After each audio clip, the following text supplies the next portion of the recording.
மக்களே, நம்ம எஸ்கேவ் தமிழில் உங்களுக்காக கொண்டு வர ஸ்டோரி எல்லாம் நான் பிடிச்சிருக்குன்னு நம்புகிறேன். அப்படி பிடிச்சிருந்தா நம்ம எஸ்கேவ் தமிழ் சேனலை மறக்காமல் சப்ஸ்கிரைப் பண்ணிக்கங்க, எல்லாருக்கும் ஷேர் பண்ணி விடுங்க, மறக்காமல் கமெண்ட் பண்ணிடுங்க. இப்போ வாங்க ஸ்டோரிக்குள்ளே போகலாம். அறிவு செல்வம்.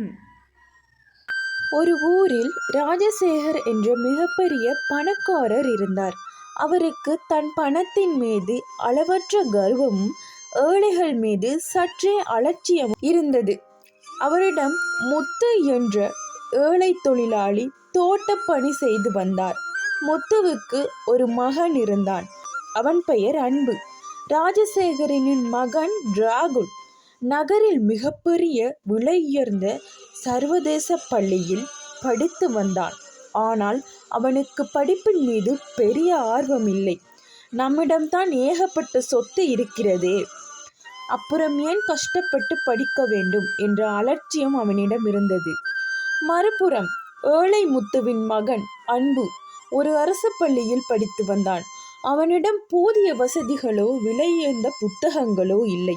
ஆனால் அவனிடம் கல்வி கற்க வேண்டும் என்ற ஆசையும் அவனுடைய பசியும் லட்சியமாக காணப்பட்டது. அந்த எதிர்பாராத திருப்பம் வருடங்கள் கடந்தன. எதிர்பாராத விதமாக நாட்டின் ஏற்பட்ட ஒரு பெரும் பொருளாதார வீழ்ச்சி மற்றும் தவறான தொழில் முதலீடுகளால் ராஜசேகர் தன் ஒட்டுமொத்த சொத்துக்களையும் பங்களாவையும் இழந்து ஏழையாக நின்றான். பணத்தை மட்டுமே நம்பியிருந்த அவன் குடும்பம் என்ன செய்வதென்று தெரியாமல் தவித்தது. போதிய கல்வி இல்லாததால் ராகுலால் உடனடியாக எந்த ஒரு நல்ல வேலைக்கும் செல்ல முடியவில்லை.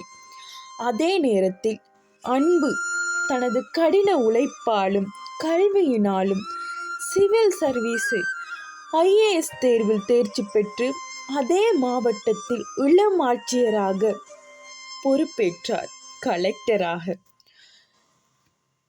ஒரு நாள் தன் குடும்பம் சூழ்நிலைகளுக்காக வேலை தேடி மாவட்ட ஆட்சியர் அலுவலகத்திற்கு வந்திருந்தார் ராஜசேகரர்.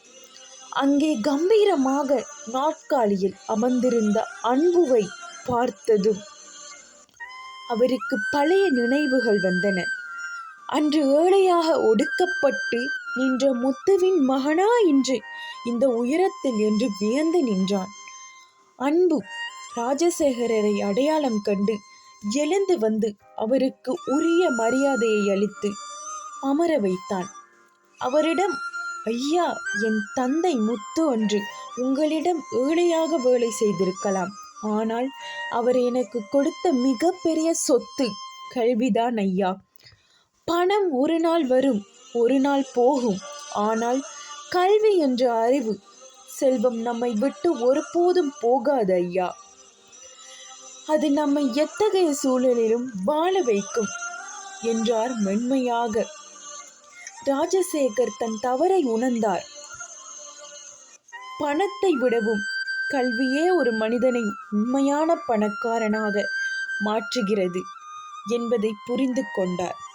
வீட்டிற்கு சென்று தன் மகன் ராகுலிடம், நாம் இழந்த சொத்துக்களை விட நீ கல்வி கற்காமல் விட்டதுதான் நாம் செய்த மிகப்பெரிய இழப்பு. இனிமேலாவது படிக்க தொடங்கு என்று அறிவுறுத்தினார். இவ்வாறுதான் மக்களே, நமது வாழ்க்கையில் நமக்கான ஒன்றாக கல்வி காணப்படுகிறது. அந்த வாய்ப்பை இருக்கும்போதே பயன்படுத்திக் கொள்ளுங்கள் மக்களே. கல்வியே நம்மளை ஒரு நல்ல மனிதனாகவும் மரியாதைக்குரியவனாகவும் நாளைய ஜனநாயகனாகவும் மாற்றக்கூடும். மக்களே, இதே போல இன்னும் ஒரு சுவாரஸ்யமான கதையோடு உங்களை அடுத்த வாரம் சந்திக்கும் வரை உங்களிடம் இருந்து விடைபெறும் நான் உங்கள் உஷா.